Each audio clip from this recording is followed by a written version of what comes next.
advice from every single person. What we end up doing in life. I was born in a very modest family. The children who do not have the privilege that I had, and hard work and smartness, that's not the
Do not dwell in the past.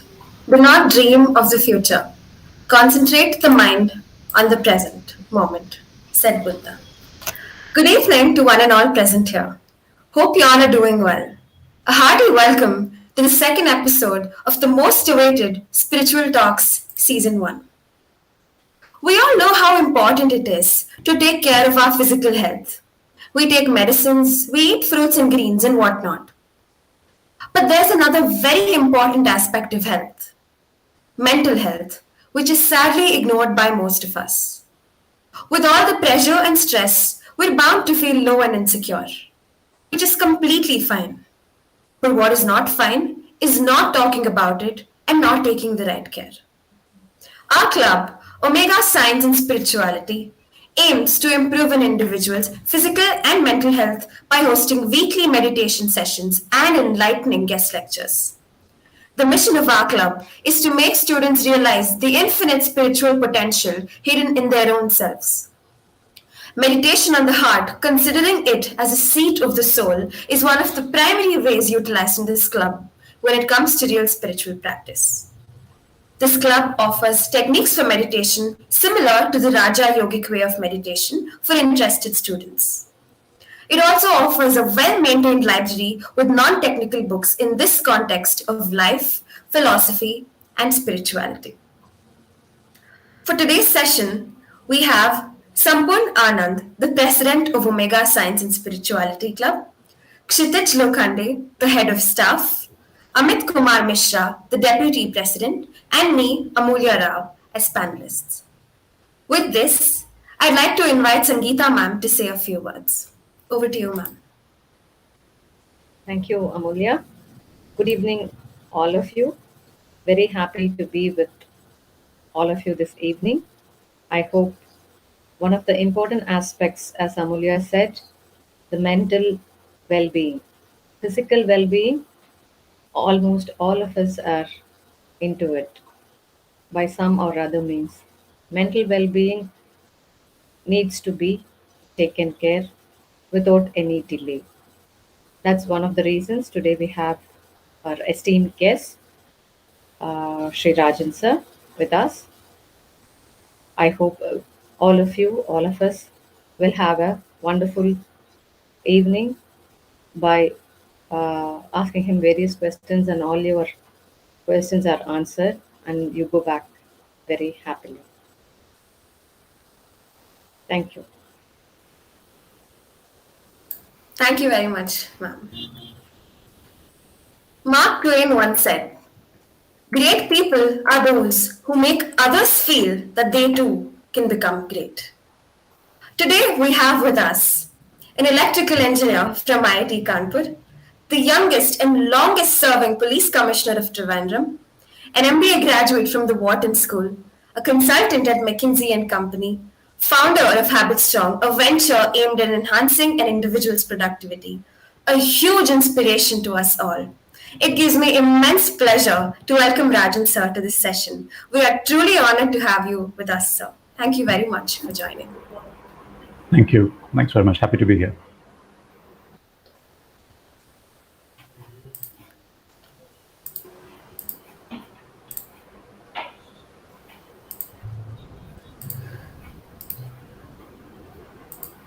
So, with this, we'd like to start asking our questions. Go ahead. Yes. So, how would you, in general, describe your life and the journey you've had so far? And what advice would you like to give people like us, young students? Can you further qualify the question, Amulya? So when you talk about advice, you mean in the context of mental health, in the context of career? So just give me a little bit more of a color on that. So, in the context of mental health and career as well, and advice on how to deal with all the pressure and move ahead in life. Right. I'll try my best to answer all your questions. I'm not sure if I have any staggering insights, but a clear and principal objective, which is to build a good career, which makes perfect sense. So for people who are very career oriented, which thankfully today most of us are, there's a big question as to what extent should you go, or what is the cost that you should be willing to pay for your career. And while everything comes at a cost, nothing is totally free. But what happens is quite often, I would say almost always, if not quite often, we don't take these decisions thoughtfully or deliberately. It's an autopilot. So as an example, let's say, Amulya, when you graduate and you take up a job, now the job will have certain work hours, certain stress levels. You'll be working with certain kind of people, and it may or may not be the kind of environment which is what you're looking for, which is sort of conducive for your well-being, for your satisfaction, happiness, mental health, all of that stuff. But we are often so scared about what the world is going to look like. What if I fail? There are a lot of questions which are just in our head, and as a result, we enter the world with a lot of apprehension and fear, and we just let events take over. Quite often, we get sucked into our work or job or whatever we perceive as work so much that we ignore our physical and mental health completely. And of all people, even I have done it, so I know this firsthand. And the one thing which I would advise everybody is that, like I said, it's not like there is a it's not like there is a theoretically like optimal job waiting for you. It's not even the case that you should look for a particular kind of job, and if you don't get the job, you should quit. That's not my point. Uh, Whatever job you get, it's going to be imperfect. That is something which I can say with almost 99% certainty. Right? So what you will get is not exactly what you want, which is how life is. Life is imperfect, but nevertheless, um, do not let this the work pressure and the work requirement and the job consideration, that should not be whole of your life. So where should you draw the line? What should be the balance? That's for you to decide. But let that be a deliberate choice. Let it not be sort of an autopilot decision. So when you graduate, or in fact, I would say even as a student, but more so after that, work. That should not be the way you live. The way you should live is the way you want to live. That's what I'm saying. I'm not saying that find the right balance. That's up to you. But whatever is your choice, let that be a deliberate decision and be deliberate about it. Otherwise, you will spend the first decade of your life after graduating doing stuff, and then your health will suffer. The next decade, you try to recover your health, and then when you look back, you will just think that why did I not do these right things? So my advice is be give it some thought, look at the kind of life you want to live, and if you find that the life that you have, or life work whatever, if that is a significant variance with what you expect, then you need to take a decision. You need to see how to fix that. But do not, regardless of what kind of job you have, regardless of which industry you work in, don't let your mental and physical health decline.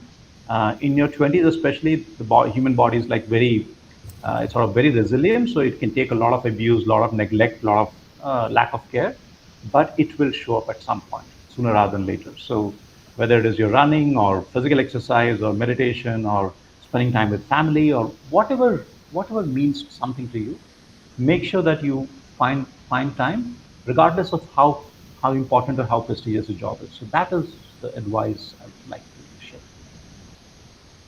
Sir, you mentioned about like we go on autopilot, right? And we are not even conscious about a lot of things which happen in our day-to-day life.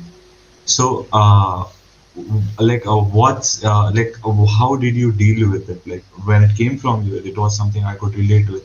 Like there were situations in my life where I was just doing things without its purpose. So, like there were a lot of questions on us. Like we got on our forms and how to find purpose or how do we find meaning in our life.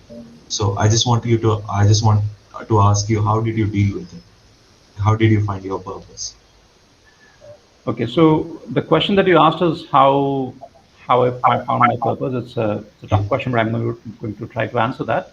But also, in terms of the context, what I was talking about was less about when I talked about being on autopilot. It was less about a non-purposeful life. It was more about not being not being mindful of the fact that we are ignoring our physical and mental health completely when we get into a job. That is what I was. So when I said autopilot, what I meant was like you're doing a job, you don't even think, and you just think that okay, I'll do it tomorrow, and that tomorrow can be like 10, 20 years later. So how did I deal with it? I think I dealt with it pretty badly. So when I started my job right after my first job in the IPS after the training, uh, I did exactly the same thing. Like day and night working, and which would involve like sitting in the office for very long hours, a lot of file work, this and that.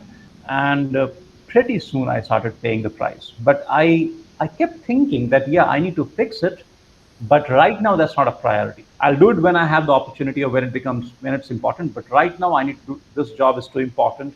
I have to do it right. And the point I was trying to make is there is no job in the world. Okay, there's no job which is so important that it would justify ignoring your physical and mental health. And so that that consciousness, that awareness that okay, I'm ignoring my health and there is something bigger, something more important. Uh, Being aware of that is what I meant when I talked about like people going on autopilot and not really being thoughtful or deliberate about making choices. Now, so your question, Kshitij, about how to find purpose. That's a tough one. I wish I had a if I had an answer, I would just file a patent for it. So there's no easy way, but I can give you some markers, so to say. Um, what is meaningful? It's even defining that is very hard because you can go. What you're looking for is is something which is useful as opposed to a philosophical answer, but often meaning can get into something so vague that you don't even know what people are talking about. So I'll give you like a working definition of at least working definition that sort of works for me. Something is meaningful for you personally if you find that spending time for that is worthwhile, regardless of even if there is no other external or there's no other sort of derivative benefit from that. So let's say if you're doing gardening and you spend 2 hours like planting flowers or vegetables or whatever, is that meaningful for you? If you spend 2 hours and just can go and put on his LinkedIn profile that my gardening is my hobby. That'll make you look cool in terms of the for the next employer. That's different. That's a derivative benefit. But if assume that there was no benefit. So if you take up a job as an example, uh, I'll ask like a hard question. Whatever you're doing, assume there was no salary, there was no benefit, nobody knew that you were doing the job. So there was no prestige. Nobody knew anything about it. Would you still do it? If yes, then that thing has some meaning for you. If not, then it does not have any meaning for you. So that could be like a working definition of meaning. Now, of course, this is it doesn't answer the question completely because you might say, okay, but whatever work I do, some days I like, some days I don't. That's how it's going to be for most jobs. But I would say in aggregate, if you find that most of the time I'm doing things which don't make any sense at all, which don't pass that just the test I gave you, then probably it's a problem. But if you find that, okay, I do a lot of random stuff, but also I do stuff which is meaningful for me, then I think you have hit something there. So, and then, so how should you find that meaningful occupation or meaningful job, meaningful role? I do not know the answer. I think it has to be trial and error, and you'll make mistakes. So when you make mistakes, you course correct. And it's like, I don't know if you're an electrical engineer, so in control systems, you have like a goal, and then you sort of find the error, and then you take the error as input and fix the system. So essentially that. So you just keep looking, and hopefully over time you get closer. That's the best that I can offer right now. Thank you so much, sir. Continuing to this part itself, like finding the meaning and doing stuffs. So, like, I have a few friends of mine. I will not take any names or something. Like, to find the meaning, they find doing some activities very useful to have a clarified mind. Like, they prefer taking some type of drugs and stuff, so that like they can find meaning and they can get into some other zones, and then they will search like what is life and what is other stuffs and things. And similar type of experience is with the people who do meditation. But the thing is, like, meditation takes time. Initially we don't get any answers while meditating or things, but whenever we use drugs, like instantly we fall into some other zone, some other worlds, and we get some other type of answers. So like in this world which we are living in right now, we all want instant answers, instant replies. Then how can we like shift from fast things to slower things? Like how can we like motivate them to leave drugs and instead come and do meditations or something? In Well, your opinion, what is better actually? Like instant or I doubt if you can convince them to leave drugs and do meditation. But if you're answering this question for yourself, one thing you said asked is, people are looking for instant results. So how can you change that mindset? I do not know the answer. How you can change this mindset? A um, lot of these fundamental questions as to A is right or B is right. That's a personal conviction. I cannot logically convince you that A is better or B is better. However, um, why do the reason we why do we look for shortcuts? Why do we look for like instant solutions? The obviously human mind is designed to, a part of our mind at least, is designed to seek instant gratification, and nobody likes waiting, so it's understandable.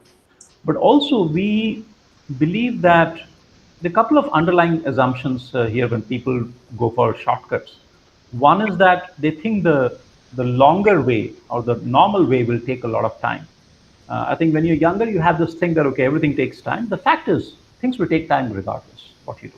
And there is enough time. There is enough time if you are making progress on any path, there's enough time. The reason we get lost is we stop making progress. Using mathematical jargon, if dx by dt is positive, right? If you give sufficient t, you will get any value of x. And the same thing applies here. So keep the dx by dt positive, keep moving in the right direction. You will get there. And I don't mean that you will get there when you're like 75 years old or 90 years old. That's not my point. My point is that we just feel like this is taking too much time. In fact, since I've graduated a couple of decades ago, I can say that our estimation of how much time things will take, that estimation is way off. Time goes by. Time goes by much faster than you realize, and wherever you think you will be, you will get there faster than you think. So you take the shortcut, and you'll end up wasting a lot of time and doing and have handle a lot of negative consequences. And then when you look back, you'll feel like, okay, I could have just done this the right way. The amount of time it takes looking for shortcut, my belief is that most of the time, the same amount of time and effort, you can do things the normal, right way. You don't have to look for necessarily shortcuts.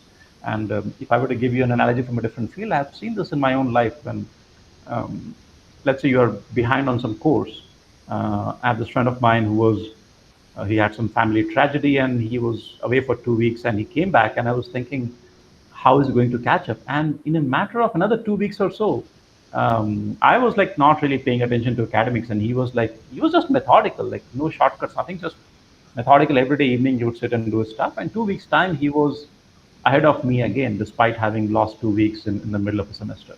And and over I've seen this pattern that we feel it will take too much time. The fact is, shortcuts will take you much longer and they won't get you anywhere. Now, why should you take drugs, not take drugs? I don't want to get into the debate because I think the answers are pretty obvious. Sometimes what happens is it's not that they don't have the answer. It's like we do not want to recognize the answer. We, I can say drugs are they harm your brain. Of course they do. I don't have to convince that. I'm sure people are smart enough. You guys are smart enough. All your friends are smart enough. They know that. You can just go and do basic Google search. You'll find research on how it damages the brain. Hard drugs can damage your some of your dopaminergic systems in the brain. Dopamine receptors can be damaged. So I can go on and on. There's like a lot of stuff around there, but that's not my point. My point is people know the answer, but they are not interested in the right answer. They're interested in a shortcut answer. And my point is, unless we overcome that mindset, I can rationalize anything. Especially if it's an intelligent person, he or she can rationalize anything. So you cannot logically overcome their rationalization by superior logic. That's not possible. Today, people believe that even today, they'll say that moon landing was fake or this didn't happen, that didn't happen. So there are a lot of conspiracy theories. Now you can try to say, no, I have proof. But they'll say, yeah, you have proof, but I have other proof. So I can make up stuff. So if there's an old saying that you can wake up a person who is sleeping, you cannot wake up a person who's pretending to be asleep. So I'm not going to try to or suggest that you try to wake up anybody who's pretending to be asleep. But somebody's asleep, well, I'm guessing people who are in your circle, they understand, they're intelligent enough, smart enough. It is just that we think we need shortcuts. We don't need shortcuts. Now, specifically about what altered states of consciousness what do drugs do? Does it give you the answer? I remain very skeptical. Yes, there is some research on it, and I'm not up to date on all that research. Some drugs will create certain altered states of consciousness. Does it give you clarity? I'm not sure. It may feel like clarity, but is it real clarity, or does it actually move you to action? I remain very skeptical. So, and why people do that, again, I don't know. Is it for clarity? Is it just for the high? Is it just for the kick? Hard for me to say. I don't know the answer. So, most of my answers to different parts of a question is, I don't know. But one thing I do know is that shortcuts take just as much time as the normal, like seemingly long path. Yeah, thank you very much, sir. Hello. My question is, sir, I wanted you to enlighten on a point regarding, as you are an ex-IPS officer. So, sir, you might have seen so many UPSC aspirants in your life who has failed in their life. They have attempted so many times, but never got success. So might be so many reasons like fear of exams, fear of unemployment, or so many reasons also. So, sir, can you tell something on this point, on this issue, sir? Like there are so many problems with students who are preparing for UPSC. Also, how can they take care of their mental health along with their and their physical health in this situation? So can you enlighten something on this side?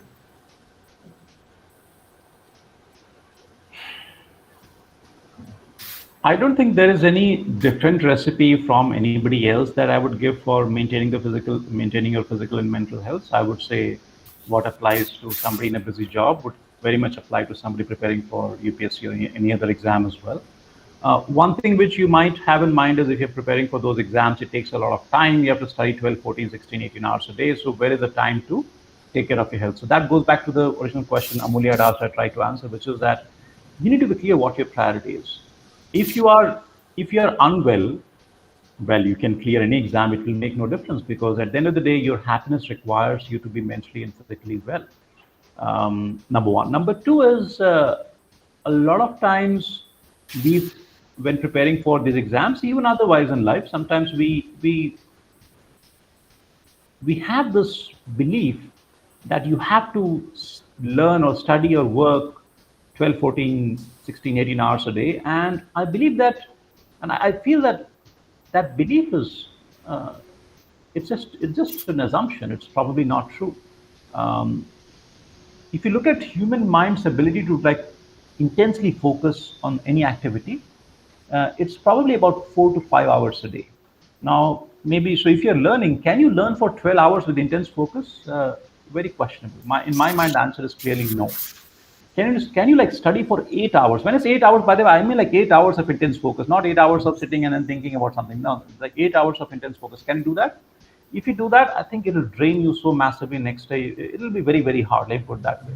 In fact, I'm not just making it up. There is actually research on this where people have studied um, musicians who practice, let's say, and we're talking about professional musicians, people playing piano or violin, and they're learning, and these are performers at a very, very high level. And what has been found is that in about, when they practice 4 to 5 hours of practice, they are drained. After that, they have no mental energy left. So that is the limit of human. That's how much human mind can exert. Now, of course, when preparing for these exams, even in jobs when you have some work, you probably may not require that kind of intensity in focus. So maybe you can do longer hours. You can do maybe 6, 8, 10, but it's not 14. Maybe 10 is also a lot. So the point is that there is only so much of useful work, useful learning that you can do. What are you doing rest of the time? Rest of the time, you're just convincing yourself, okay, I'm sitting and learning. Now, let's say I'm sitting in front of a book and like you're nodding and dozing and nothing is entering my head. That learning is good for nothing. It's probably worse than not learning at all, because at least if you're not learning and if you're not reading at that time, you might be like doing something else to relax or to feel better. So everybody has time. Everybody ought to have time, except unless you're in a medical crisis, have some kind of emergency or something. So whether you are a UPSC student or in a profession or whatever, taking time out in the morning to go for a run or to do meditation or do some amount of basic morning routine, I think that much time everybody should and will have. And if you do not, then I think you should question about how you are structuring your time and why is that the case. Yes, sir. So a question that I personally want to ask is, Bollywood and Hollywood movies, they've all romanticized the concept of having friends and having a group of people around you all the time. So it's almost like it's a pressure for you to always hang out with friends. Like the day I entered college, I saw small groups of people and I was alone. I felt so bad. So I started hunting for friends and I blindly accepted anybody as a friend.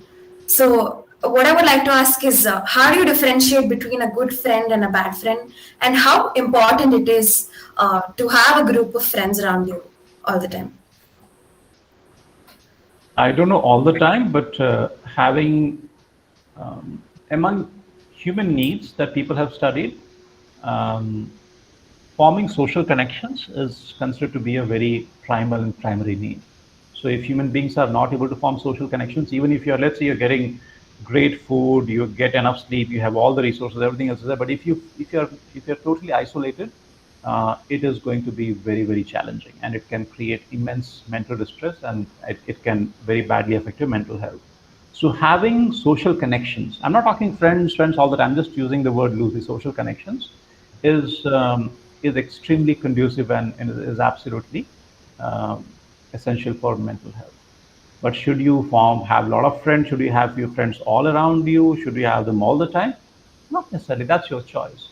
Again, personality comes in. Some people are more outgoing. They would need a lot more. They want to be much more around friends. Some people are more introverted, so they want to have time for themselves, or they prefer some amount of solitude. So that would differ by personality.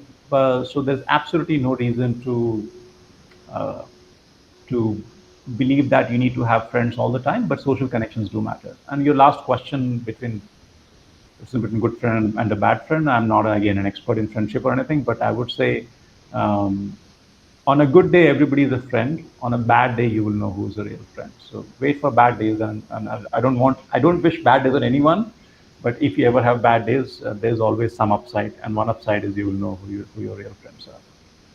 So, but like at the same time, like friends are who makes you, right? As they say, a man is known by his company, and that makes him who he is. So, me in general, like I was a average, below average kid till my second year. I made my friends, I made my mentors who were seniors to me, and they guided me through like a lot of things in my life, and they helped me turn around, develop a POR, and all of the other things. So in the end, it was my network, it was my social circle, which helped me to develop a lot of habits. Slowly, like it was a compound effect eventually, but like it was who they made me. So like, oh, was that the same case with you? Like, did your friends or your selection of people help you to where you are today, or like it was your determination itself? I think it's a combination of both. So I think there were certainly a few phases when I had people around me which made a huge difference. So as an example, preparing for the civil services exam, that was, I would say, 100% only because of people around me. On my own, I am absolutely certain I would not have been able to do it. So yeah, so there were many occasions like that. Even in my MBA, I had a very good friend of mine who was with me in IIT. He landed in Wharton. We were together, and we used to study every day together. And I think that, like the example that you gave, Kshitij, so uh, that I credit for a lot of my good experience that I had in my MBA was because of a few very small number of friends, not a large friend circle, but yes, it makes a huge difference. Yes. And like as Amulya also mentioned, like how you decide which friends are good, which friends are bad. Like in my experience, what I have felt, sir, is like when you spend time with someone who drains your mental energy, or Correct. it's not good for Yes. you, you actually feel exhausted after spending time Yes. with them. Yes. And yeah, that's how I prioritize people around me. So, That's actually the right. What you said is absolutely correct. Just also be be mindful of the fact that, like, do your friends behave the way you expect them to behave in different situations? So if you find that, I wouldn't take names, but sometimes you'll find that there are people who are otherwise jovial and they're nice, friendly, and all that, but in some situations you'll see certain aspects of their personality coming out. And I had one example, at least, not a friend, but somebody in my class at IIT, and in some situation you saw the behavior, and you realize that, okay, this is not the kind of person you want to be around. So you will have those those experiences as well. But broadly, what you're saying is absolutely correct. If there are good people, you will find that will energize you, and it should push you in the right direction. If you want to go in this direction, and being with them, they say, no, no, wo chhod yaar, let's do this something else, and that's not what you want to do, then probably it's not the right company. So you need to be mindful of that. So, like, whenever we talk about friendships, there is like one most important topic which always pops up. That is about relationships and stuff. Okay.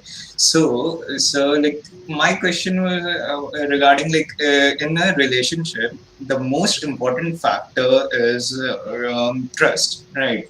Like, if you trust someone, then only you can be with him or her, whosoever it may be. But sometimes, or like in most of the cases, it happens that the trust is broken at some point of time. So like, how to figure out the way to proceed in such cases where when the trust is broken in a rather bad way, let's say, is it possible to continue that thing further in future, or it's the end kind of thing? I am not the best person to answer that question, so I will pass. All I can say is in very generic terms, which will not be of any help at all. In general, if trust is broken, if it is because of, could be in any context, work, relationship, friendship, whatever, if there is a fundamental reason, so as an example, the person's belief system or something is totally in contradiction with what what you have, and there's a real conflict, then probably it's not, you can't patch it up. Uh, Otherwise, if it's just like some misunderstanding, some minor thing, then you could probably look at that. But like I said, this is not a very useful answer. It's too high level and too generic. But I wouldn't be in a position to give you anything more insightful. So talking about social circles, like there is a competitive environment out there. Everyone has an urge to have a greater package to prove something to someone, or so maybe relatives, friends, and or prove something to themselves as well. And in this, what happens is people get burnout, and that has a longer effect on their mindset, and that has a longer effect on their like a very bad effect on the how they view the world. And what's your take on this? Obviously you are IIT Kharagpur, then IPS, so you dealt with the competitive environment. So how to keep it positive, or how to keep it beneficial to yourself and society around you, and not let that those negative thoughts get to you?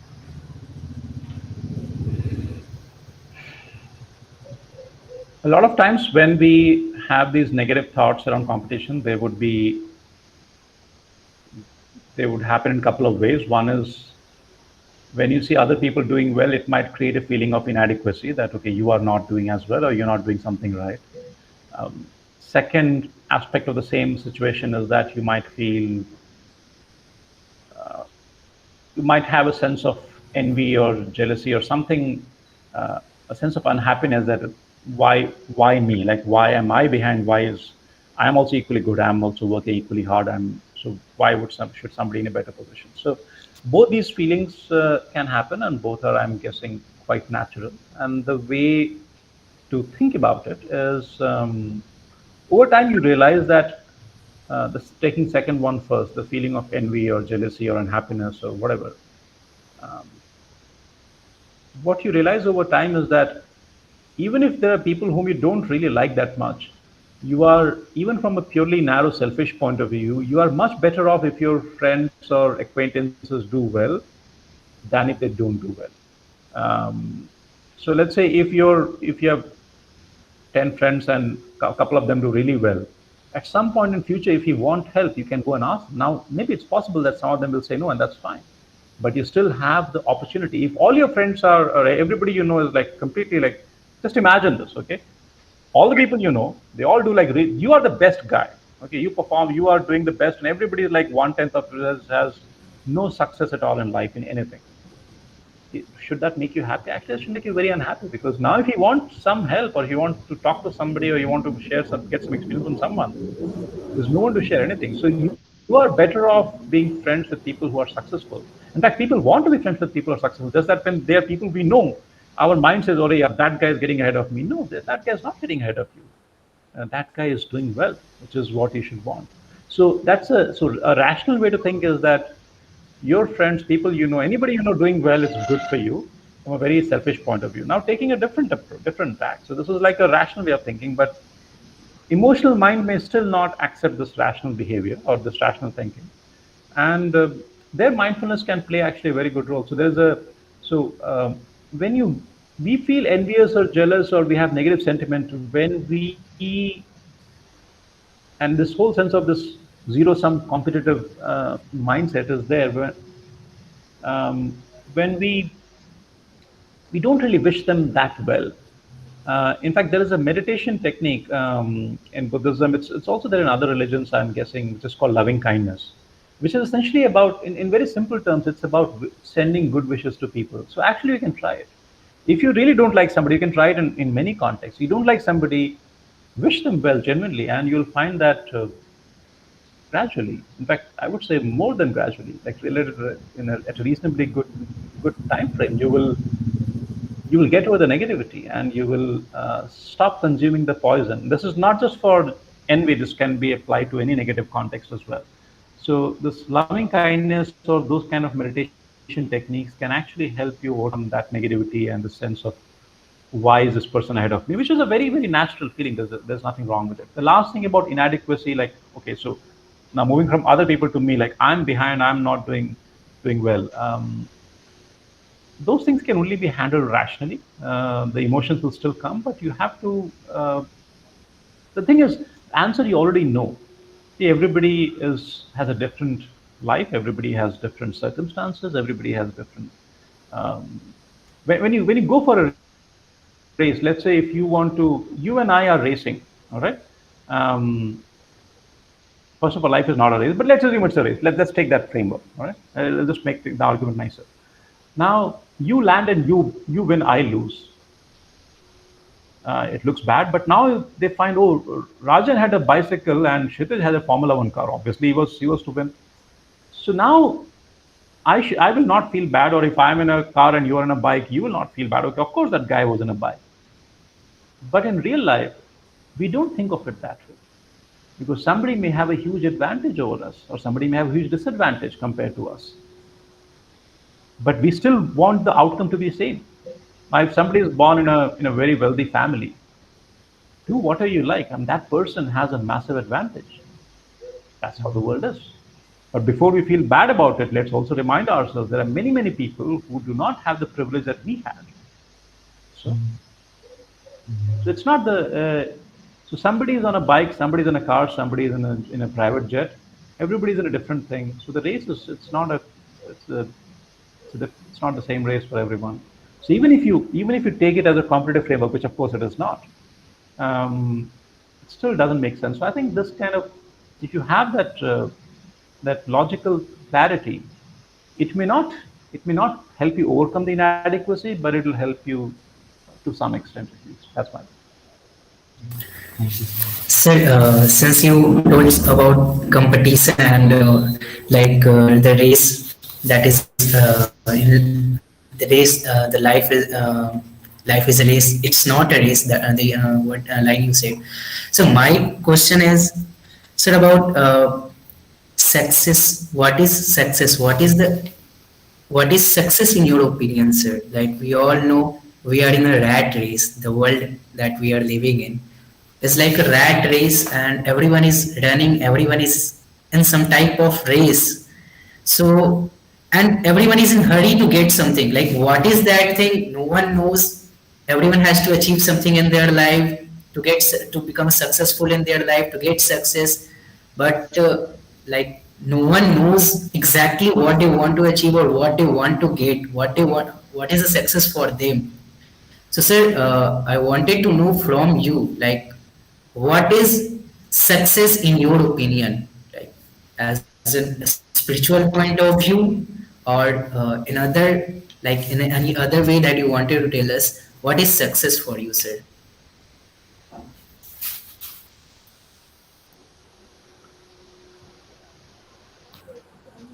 Success in an experiment is you have an outcome and you achieve that outcome. That is success in an experiment or in a science kind of setting.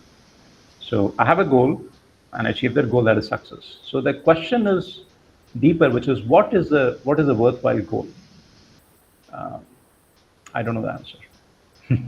I wish I knew the answer to everyone. So that's for you to figure out.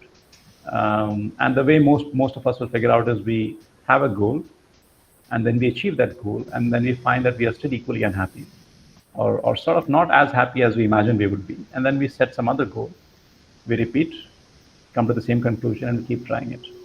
And then hopefully, along the way, at some point, you will get closer to the goal, and you'll start feeling, okay, now I'm more satisfied, I'm happier. I'm tempted to give an answer that, okay, the Buddhist way, as an example, will show some. So they talk a lot about happiness. For lack of time, I will not be able to go elaborate on that in a lot of detail. But the whole Buddhist philosophy essentially is around how to eradicate suffering. So you can study more of that. So I could just say, yeah, follow some of those tenets around eradication of suffering. That'll help you. But again, it's not a very helpful answer because it's too high level and too abstract. So sticking to the narrow confines of the question, I would say What should your goals be? I do not know. That's for you to decide. And over time, only you can figure it out. Nobody can tell you the answer and you chase it because your mind will push you in some other direction. If I tell you right answer is A. So just as an example, if I tell people, hey, money doesn't matter, don't chase money. Will they stop chasing money? Of course not. They'll still chase. Why? Because your mind is still going to push in that direction. So intellectual knowledge coming from somebody else is not of any value. The only thing that will help you is your own experience. So unfortunately, in this area of life, we have to learn from our own experience. So that's how we will learn. No matter what others say, we will listen to it. We may find that it makes sense, but our mind will still not accept it. It will only accept our own experiences for the most part. So you will have to figure out what your goals are. I do not know. So, sir, when you were at an age of 21, 22, sir, so you must have something, some things as goal, or you must have also thought like, if I achieve this, if I got this, then I will become successful. I will call myself as a successful person in my life. So, sir, what were those when you were at an age of 21, 22? Or do you have something else now, like still now also that you finding? At the age of 22, specifically, it was my at the fag end of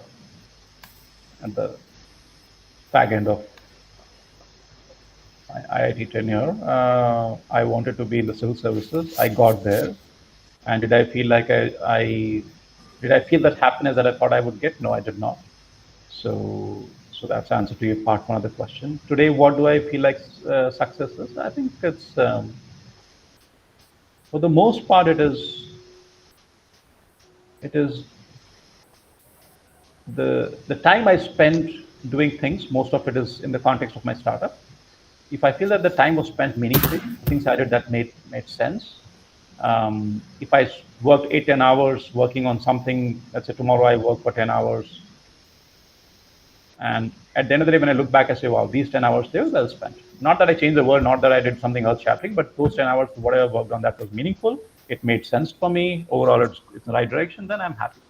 And of course, doing it without having to like worry too much about what people think and this and that, not having too many constraints, having reasonable amount of freedom, which I do. So that's what happiness and success is for me today. So, sir, one more question, sir. Like, say you were an IITian, you cleared JEE Advanced, like you cleared IIT exam. We didn't have JEE Advanced. I only cleared IIT normal. You do not have JEE Advanced at that time. Only IIT direct exams were there. Yeah, sorry. So, sir, my question is: you are an IITian, and also you cleared UPSC, and you did MBA also. So, sir, my little question is, sir, with respect, so why did you left? You were an IPS. So why did you left that profession, sir? Like, what was the reason? I can answer the question, but I think a detailed answer is what you deserve. So what I'll say is just check my on my YouTube channel. There is in fact a video I've made exactly answering this question: why I quit IPS. Check it out. That'll give you the answer. So instead of repeating myself and repeating in a sort of not a very good manner, there I have answered in more detail. So I'll refer you to that. Yes, sir. So you were talking about the 10 principles of Dhammapada and also about how to wish good for others. So do you believe in manifestation? Because like what I have felt from my experiences, like when I think positive towards others or when I think positive towards myself, or like when I wish to do good, usually what happens is even if I don't get what I had dreamt of, or even if I don't get what I feel I deserve, I get something equivalent to it. So do you believe in that as well?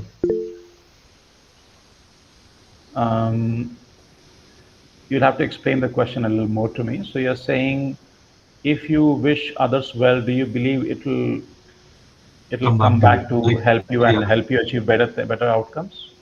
So some kind of karma-like concept. Yeah, and like, do you believe in manifestation as well? Like, what do you think of your universe? Like, when you think of something over and over and over, universe helps you to attract it. No, Do you no. believe in that? Universe doesn't care. So universe has no such agenda. When you wish others, it just it is good for it. It makes you feel good that you are able to wish others well, and it's any kind of all those gratitude itself, gratitude or even wishing others well. Those things they have immense benefit. Even neuroscience has validated that. But does it create any positive outcome for you? Does the world conspire? No, no, no. I don't believe any of that happens. I think there is no such causality from whatever science can tell, and I don't. I generally limit myself to what science tells us. So, answer is no. So, discipline has a high stake in your perspective. I mean, how can I put it? So, like whatever a person can achieve, it has to be his discipline and rational, which helps him to, you know, prioritize on what things he needs to work on and slowly get to that. Like that's what you believe. I did not understand the question fully, but if you're saying if the question is about what do you accomplish, it's like is it just all your effort and your grit and your determination? I would say partly yes, partly no. There are a lot of factors you do not control, and that's what we put them in a box and we call that box luck. So there is luck because these are all things you don't control. So do your actions play a role? Absolutely. Um, all I'm saying is it's not that the world will be unhelpful or people will not try to help you or things cannot be favorable. Things may or may not be favorable, may be favorable. But the point is, if I do something good for somebody else, it'll come back and there'll be a causality there and it'll result in some benefit to me.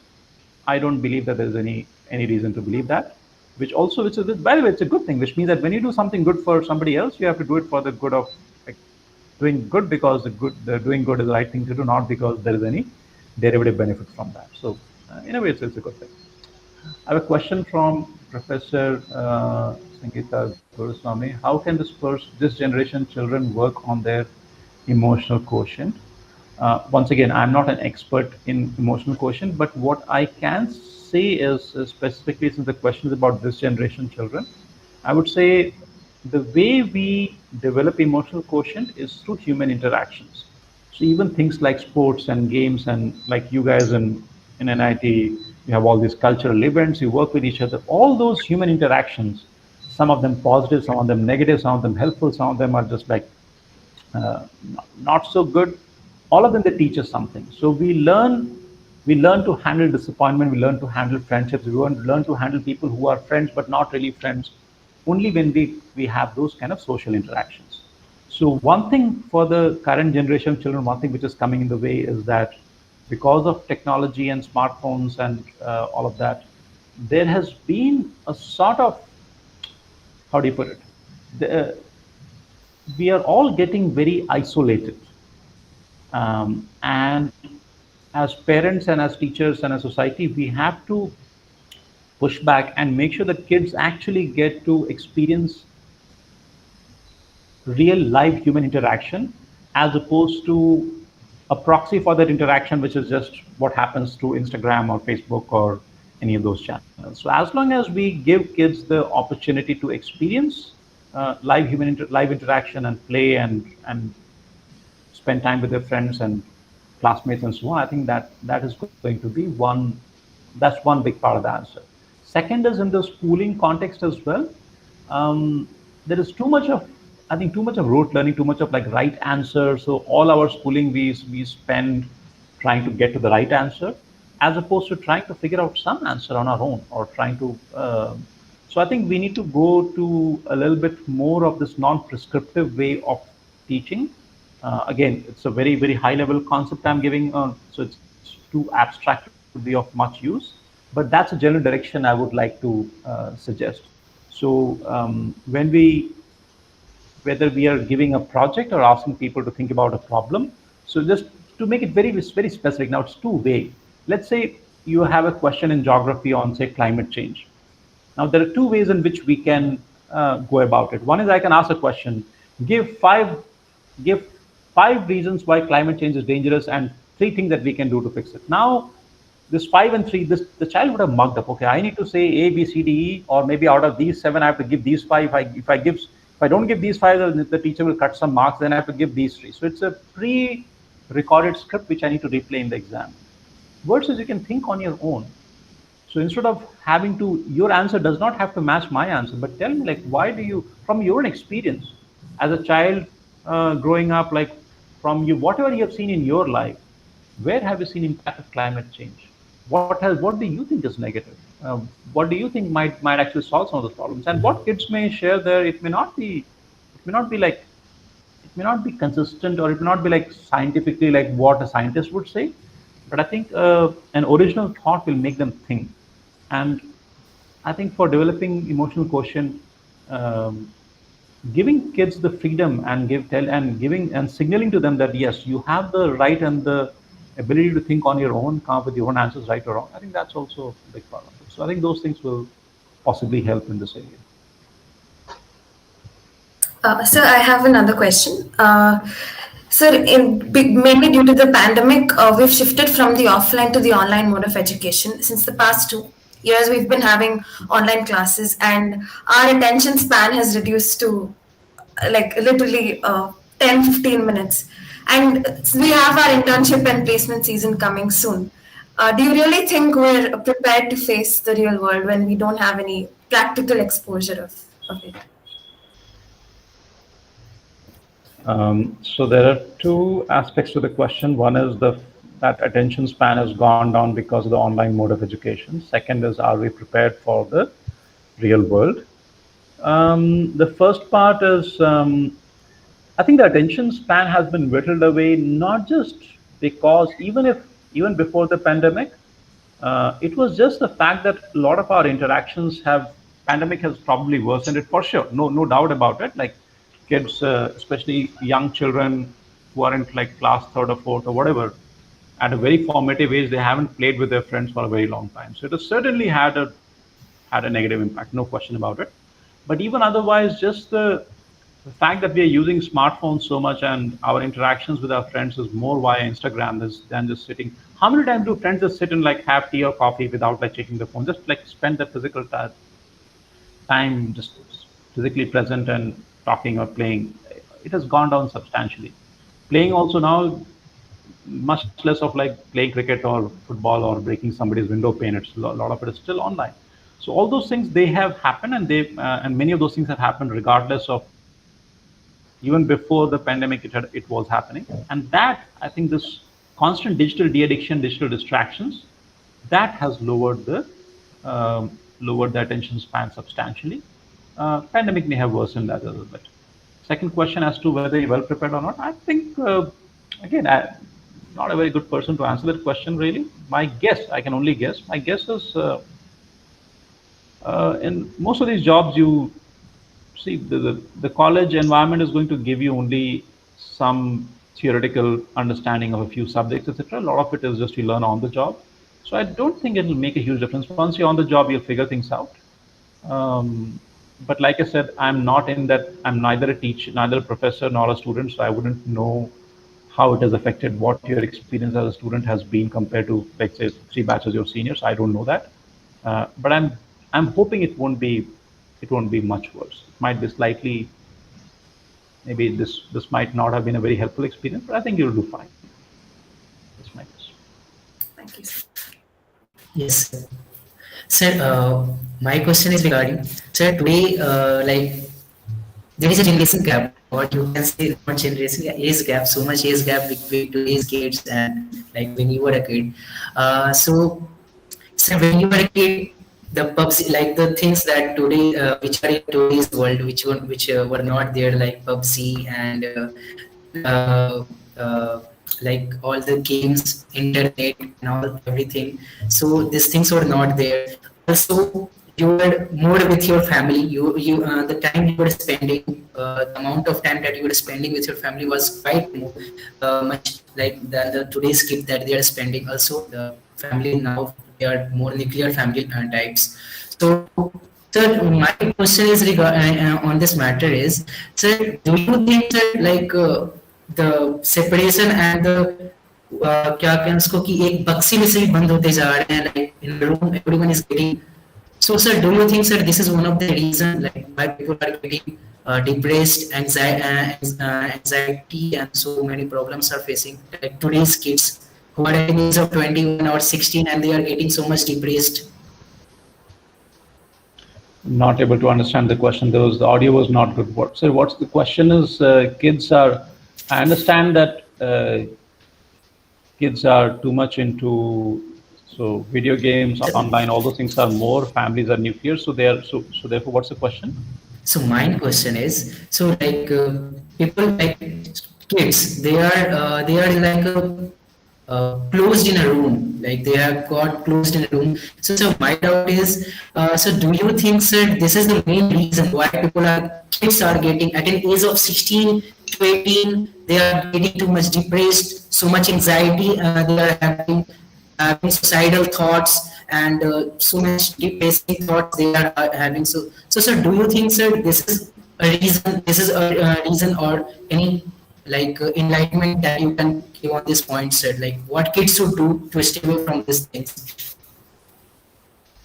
I definitely think that the social isolation coming from excessive indulgence in be it video games, be it just all these social media and other online platforms, I think it's certainly contributing to worsening of mental health. And is it the only reason? I do not know, but I'm guessing it's a big part of the answer. And what should people do? Like I mentioned in one of the answers to earlier questions, I think we need to move away from technology. Technology has to be there, but also we need to start encouraging a lot more live physical human interaction as opposed to just letting technology intermediate that. So the same thing. Okay, one question from Professor Sangeeta Guruswamy. Can you give few tips on how children can handle simple failures like less marks or grades? How much importance should the marks or grades be given?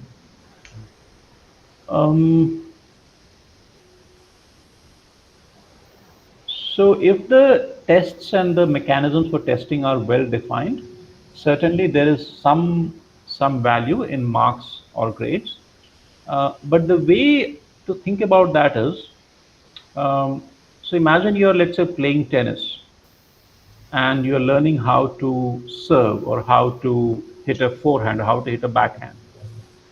Now, when you are learning and if you hit a backhand and the backhand goes out of the court or whatever, no coach will say, "Oh, you have failed. Like you can now go and retire or go and play some other game." No, you try to improve your backhand. So when the ball goes out, you get a feedback. Okay, the ball was not in the court, so you need to change something about it. And therefore, it's not a cause for disappointment. In fact, that's the only way you learn. You learn by hitting a shot and getting it wrong, then figure out what to fix, and then you try again, then you gradually get better. So not getting good marks, it's just feedback. It's like it's information that okay, the ball went out of the court. So when the ball goes out of the court in the real match of tennis, you don't get disappointed and say you failed. You say, okay, I need to change that shot. Same thing goes here. So if you don't get good marks, the kids have to be told, okay, your ball went out of the court. You need to change the shot, which means translate it into this context. So you need to change the way you study, or you need to like put in more time, or whatever it is. So it's all intermediate feedback that is coming in the process of learning. So marks are this is not the final prize in the US Open Tennis Championship. This is the court practice that is happening. That is what it is. So as long as we have that framework and we can keep reminding kids of the framework, we can still have tests, we can have exams, and we can share scores, and we should share scores. But it can be treated as one more step in the learning process, as opposed to something which is treated as a judgment on how good or bad the child is or the student is. So, but I have a follow-up question. Like one of the students have asked us, uh, talking in the metaphor of a match, like when you perform in an office and when you perform in your place of work, like uh, the match is based on your daily performance. The match is based on how you perform over a quarter. So, according to you, how detached a person should be from its profession?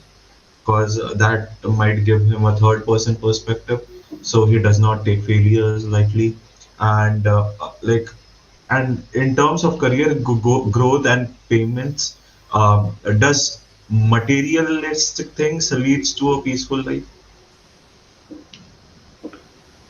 So there are two distinct questions here. One is about how detached should you be, and second is, does materialistic achievement lead to peaceful life? The second is easier to answer.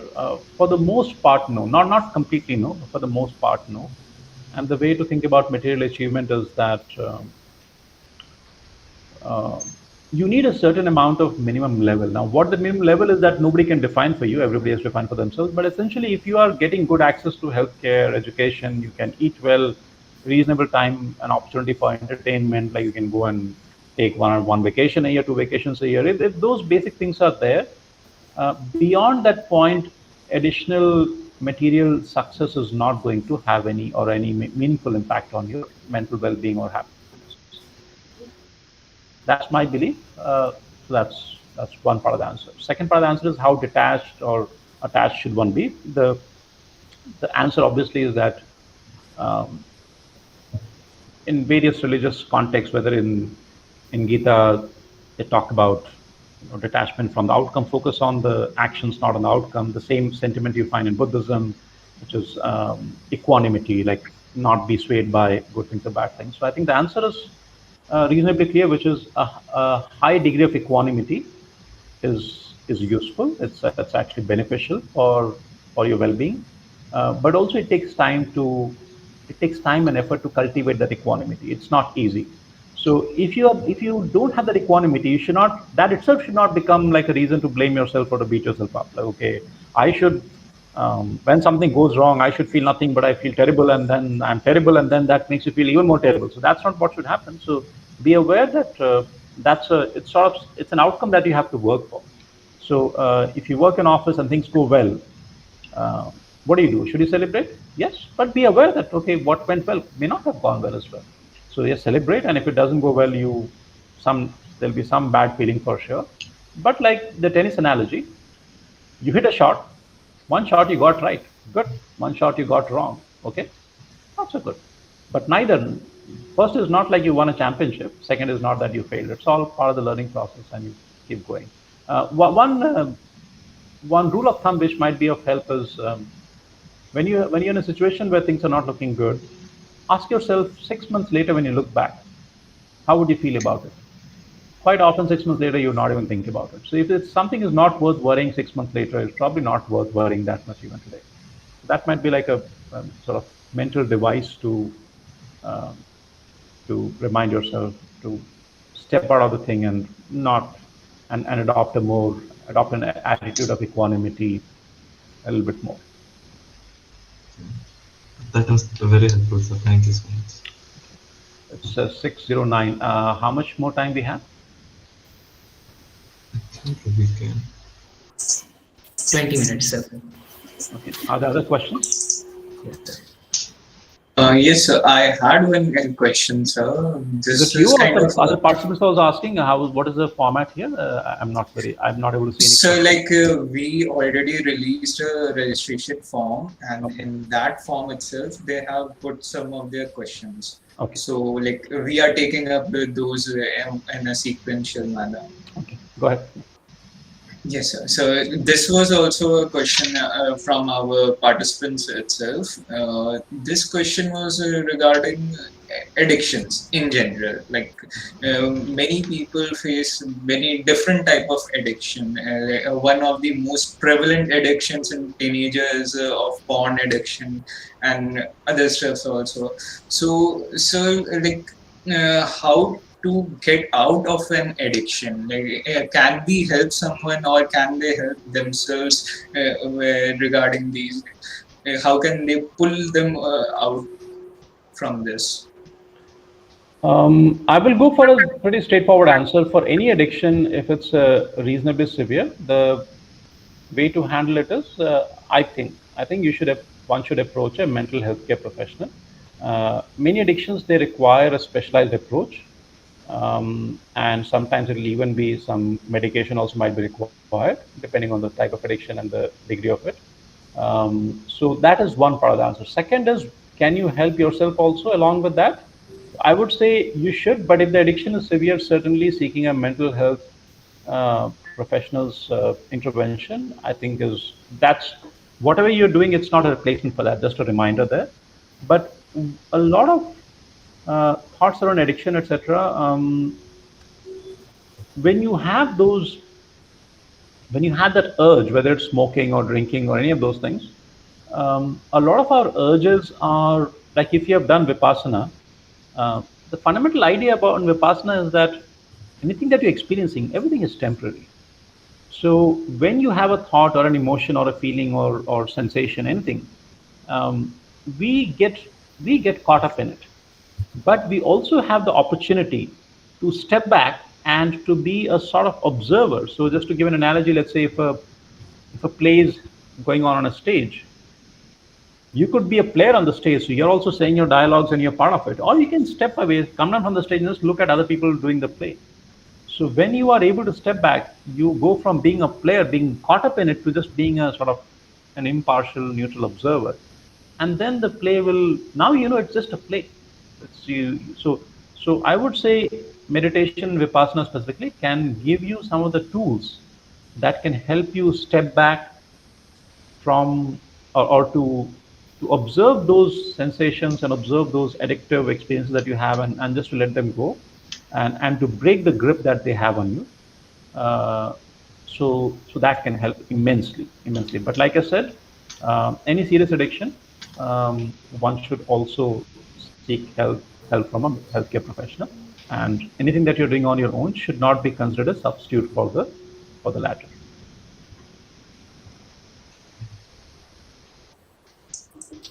Yes, sir. One question, sir, like our participants has asked is, sir, like today, like kids are not that much into religious things. Majority of we can most of the kids that we can say, most of the people are becoming atheist, and they do not believe in God and so on. So, sir, like question is, so, do you think we should worship God, and should this be related to meditation, and people should do like worship God or not? Like, what is your view on this, sir? There was some audio breakage in the end, but if the question is should people pray to God or not? Worship, worship Yeah, God. should people worship or not? My answer is it's strictly a personal choice. I don't have a. No, it's not like worship or not. So worship or not. Like, do you think like worshiping, like if people worship gods, they will be more stay away from anxiety, depressions, and all. So, your view on this, sir? I think it's an excellent question. I think the answers are not clear to me. It's not a clear yes or clear no. Um, Certain kinds of worship. So let's say when you're worshiping, people go and sit in a temple or a church or a gurdwara, wherever, and they're thinking about a deity or some god. That exercise is almost like meditation. In fact, in some religious traditions, you meditate by thinking, meditate on, and the object of meditation is actually some representation of God. So, what is helping you at a biological level, or what helps you feel that calmness, etc.? It's not very different from meditation. But can meditation be done without religion? Absolutely, 100%. So, in fact, I that's the kind of meditation I do. So, I'm not a religious person by nature. So I look at meditation more uh, as a as a sort of brain training mechanism, something which helps you understand things better and seek the truth in a more objective manner. So, is religion necessary for any of those things? Is it necessary? It's not necessary. Should people do it? They should 100% have the freedom to do it. How they use that freedom, that's up to them. So we should neither discourage nor encourage. Let everybody decide for themselves what kind of equation they want with God, if any at all, and whatever they decide, that's right for them. Thank you so much, sir. It was like very insightful. Like Amulya, please go ahead. Like, I think we can wind up now. We have taken too much of your time, and thank you for your time. Actually, No I problem. hope we can do this session sometime ever again, and it would be more insightful. If you have enjoyed with us, obviously, if that's the case. Thank you very much, sir. This brings us to an end of our session. Thank you very much. I hope all our participants' questions have been answered. It's been wonderful talking to you, sir. Thank you very much. Thank you. Thanks, everyone. Take care and stay safe. Thank you, sir. Thank you, sir. Good Have a evening. nice day.